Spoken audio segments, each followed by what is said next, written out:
মুক্তিযোদ্ধাদের জন্য গুরুত্বপূর্ণ আপডেট। প্রকৃত মুক্তিযোদ্ধাদের তালিকা প্রণয়নের উদ্যোগ নিয়েছে বর্তমান সরকার। মুক্তিযুদ্ধ বিষয়ক মন্ত্রণালয়ের অফিসিয়াল ওয়েবসাইট থেকে প্রকাশিত সর্বশেষ আপডেট আজকের এই ভিডিওর মাধ্যমে আপনাদেরই মাঝে উপস্থাপন করার চেষ্টা করছি। ভিডিওটি সকলের জন্য গুরুত্বপূর্ণ, অবশ্যই প্রথম থেকে শেষ পর্যন্ত দেখুন। তো এখানে মূলত যারা প্রকৃত মুক্তিযোদ্ধা রয়েছেন তাদের নতুন করে তালিকা প্রণয়ন করা হবে এবং যারা ভুয়া মুক্তিযোদ্ধা, এক কথায় অর্থাৎ বিভিন্ন ছল চাতুরির যে আপনারা সুযোগ বা এখানে ছল চাতুরি করে যারা মুক্তিযোদ্ধা ভাতার তালিকায় নাম উঠিয়েছেন তাদের জন্য আজকের এই ভিডিওটি খুবই গুরুত্বপূর্ণ, কারণ আপনাদের বিরুদ্ধে কঠোর ব্যবস্থা গ্রহণ করতে যাচ্ছে, অর্থাৎ আইনানুগ ব্যবস্থা গ্রহণ করতে যাচ্ছে সরকার। কারণ যারা প্রকৃত মুক্তিযোদ্ধা তারা তো এখানে রয়েছেন, যারা ভুয়া মুক্তিযোদ্ধা তাদের জন্য আজকের এই ভিডিওটি আরও বেশি গুরুত্বপূর্ণ।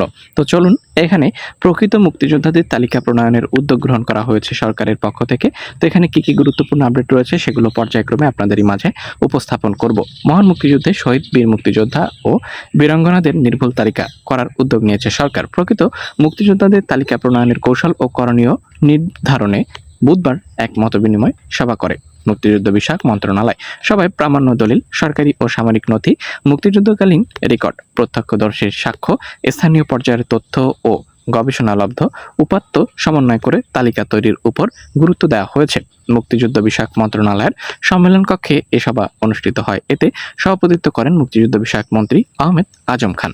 সভায় মুক্তিযুদ্ধ বিষয়ক প্রতিমন্ত্রী ইশরাক হোসেন, মন্ত্রণালয়ের সচিব দেখতে পাচ্ছেন আশরাফুল ইসলাম, বীর মুক্তিযোদ্ধা, এখানে শিক্ষাবিদ, গবেষক, সাংবাদিক সহ বিশিষ্ট ব্যক্তিরা উপস্থিত ছিলেন।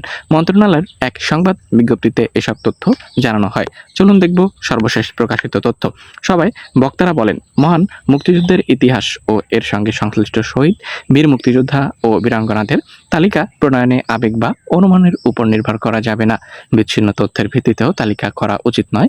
এক্ষেত্রে প্রামাণ্য দলিল ও সরকারি নথি যাচাই করতে হবে। পাশাপাশি সামরিক নথি, মুক্তিযুদ্ধকালীন রেকর্ডও পর্যালোচনা করতে হবে। প্রত্যক্ষদর্শীদের সাক্ষ্য নিতে হবে।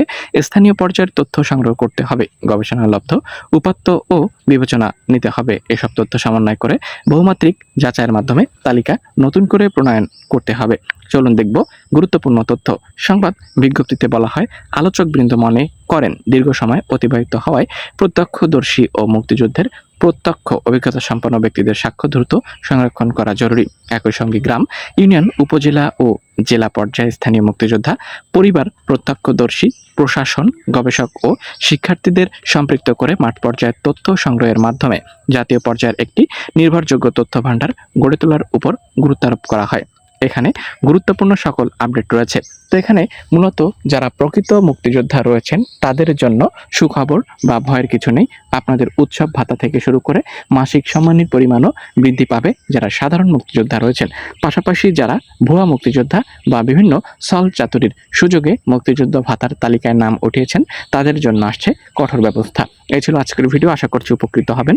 পরবর্তী আপডেট পেতে সাবস্ক্রাইব করুন।